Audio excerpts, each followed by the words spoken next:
chips! And bakit naman may ganun tayo sa ulo? Yan mo na siya, nakatungkil siya. And magluluto tayo ngayon ng ating parmesan. Eggplant parmesan. Eggplant na ba yun? Parmesan eggplant. Basta yun yung melanzane alla parmigiana. Okay. So, iihain muna natin siya sa ating oven. Ihiwain natin ng maninipis. So, let's start. At papakita natin kung paano ito. Madali lang siya, promise. Huwag nyo nang pansinin yung aking nakaganyang buhok sa ibabaw. Ito lang siya. Bilog-bilog. I-arrange na natin sa ating tray. At ihawin natin sa ating oven.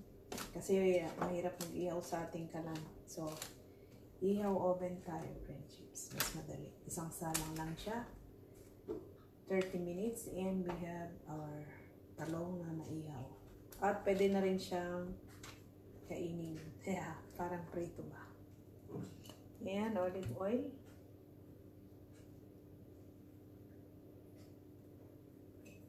Ayan. Ayan ang walang asin. Kasi, titimplahan natin. Katalastas. Titimplahan natin mamaya yung pang sauce. Ayan, mamaya ulit.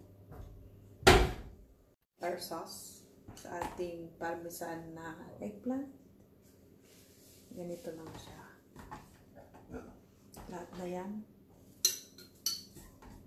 Gagawin natin yung sauce niya.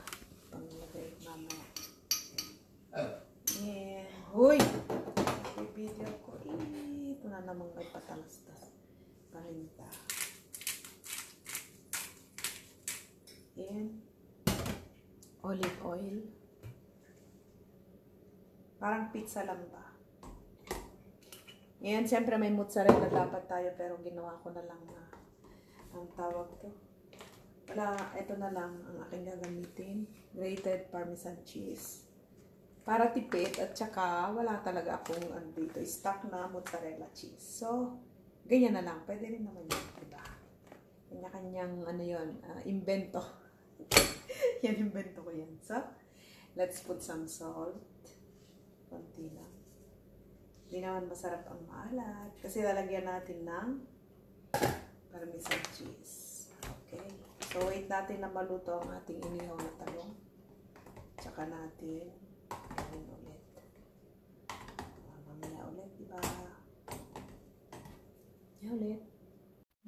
Friendships. Mag-toast na ang ating talong. Kita nyo? Sarap. Pwede na yan kainin. Sausaw natin sa bago. Pag gusto ko ng talong na prinirito, ganyan ginagawa ko. Para menos ng mantika. O, another secret. O, diba? So, start na natin ang ating parmesan na eggplant. So, dito ka muna. Aray ko.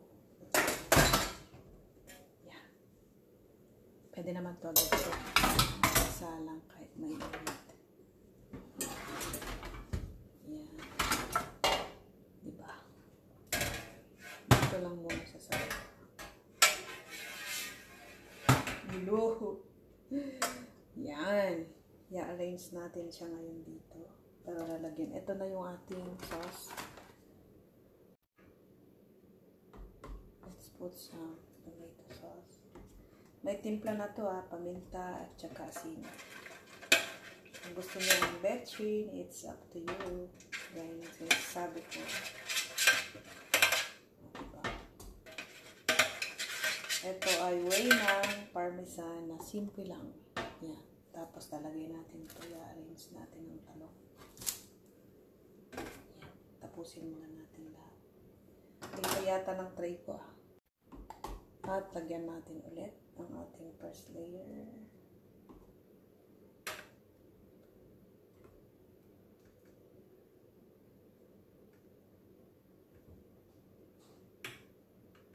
Ayan. Then, ang ating parmesan sauce. Ganyan lang. Buhos na lang natin. Ganyan. Dapat may mozzarella. Let's make it simple. Dahil ito lang kasi ang ingredients natin natira sa ref. Kaya, ito lang talaga siya. Dahil masarap din naman kaya friendships. Pero biro. Ay, meron pala akong sotilete yan. Wag na lang. Ganyan na. Para mas masarap. Simple is masarap. O, diba? Kung gusto nyo mas maraming layers, syempre mas maraming talong. Eh, hindi naman kasi maraming masyado sa amin yung pagkamadami akong gano'n. O, nakita nyo naman, diba? Ang dali.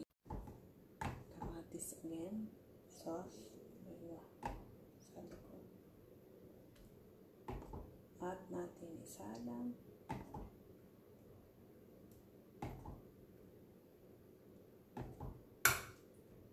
Okay.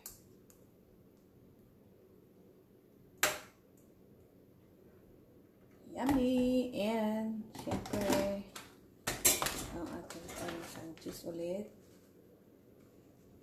Final na ito kaya. Kahit damihan na natin. O, diba? Masarap. Ganun lang kasimple as in. Yan!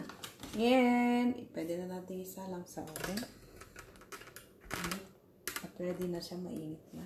Mga 30 to 40 minutes din siya. So, mayalik. Mayalik! See you later. Ating parmesan eggplant. Oh yes, ang bango, ang sarap. O, diba? Patay na natin. Eto siya, friendships. O, diba? Ang sarap niya. Ang dali-dali niya. Gawin. So, try natin. Mainit pa mamaya natin tikman.